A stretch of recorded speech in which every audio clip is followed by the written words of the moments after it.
ప్రజాస్వామ్యంలో ఓటు వజ్రాయుధం. ఓటు వేయడం మన హక్కు, మన బాధ్యత. ఓటు అసలు ఎందుకు వేయాలి?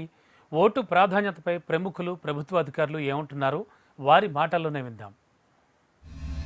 మీరు ప్రతి ఒక్కరూ మీ హక్కు ఇది, అట్లాగే మీ రెస్పాన్సిబిలిటీ కూడా ఉంది. తప్పకుండా మీరు ప్రతి ఒక్కరూ వచ్చి ఆ రోజు మీ ఫ్రెండ్స్తో, మీ ఫ్యామిలీస్తో సహా వచ్చి ఓట్ వేయాలి. మన భవిష్యత్తు, మన దేశ భవిష్యత్తు మనం ఎన్నుకునే వారి మీద ఆధారపడి ఉంటుంది. అనేక మంది ఈ ఓటు హక్కు అనేది ఉంటుంది, వారికి దాని విలువ అర్థం కాకో లేకపోతే వేరే కారణాల వల్ల ఇదేంటో ఆ రోజుని ఒక సెలవు దినంగా భావిస్తూ అనేక మంది ఓటు వేయటానికి వెళ్ళరు. అది కాకుండా మనం అందరూ కూడా ఇది మన బాధ్యత. మనం తప్పకుండా ఓటు వేసి మంచి క్యాండిడేట్ను సెలెక్ట్ చేసుకుంటేనే మన దేశ భవిష్యత్తు చక్కగా ఉంటుంది. తెలంగాణ పోలీస్ ఎలక్షన్స్ నిర్వహణకు పూర్తిగా ప్రిపేర్ అయింది. ఓట్ అనేది ఒక హక్కు మాత్రమే కాదు, అది ఒక బాధ్యత.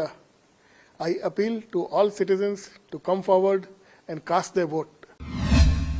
అర్హత కలిగిన వాళ్ళందరం ఓటు హక్కును వినియోగించుకుందాం.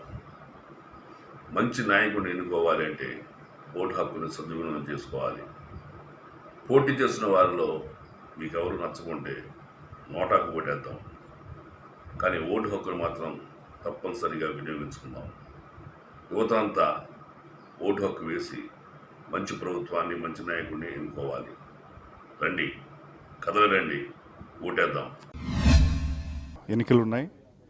అందరూ దీన్ని ఒక హాలిడేగా వాడకుండా దయచేసి వెళ్ళి ఓటు చేయండి. ఇది మీ హక్కు, ఇది మీ బాధ్యత. రేపు బ్లేమ్ చేయడం కన్నా ఇవాళ్లే దానికి మనం ఓట్ వేయడం is better. So please go vote. వాళ్ళని అడిగే హక్కు ఉండాలంటే మన బాధ్యత మనం చేయాలి కాబట్టి తప్పకుండా ఓటు వేయండి. ఆ ఓటు మన అందరి హక్కు అండి. దయచేసి దాన్ని సద్వినియోగం చేసుకోండి. సినిమాకి ఇచ్చే టైం కూడా ఓటు వేయడానికి మనం ఇవ్వట్లేదు. దయచేసి 5 yearsకి ఒక్కసారి వచ్చే ఈ ఎలక్షన్ని మనం చాలా సీరియస్గా తీసుకుని అందరూ ఓట్ని వినియోగించుకోవాలి.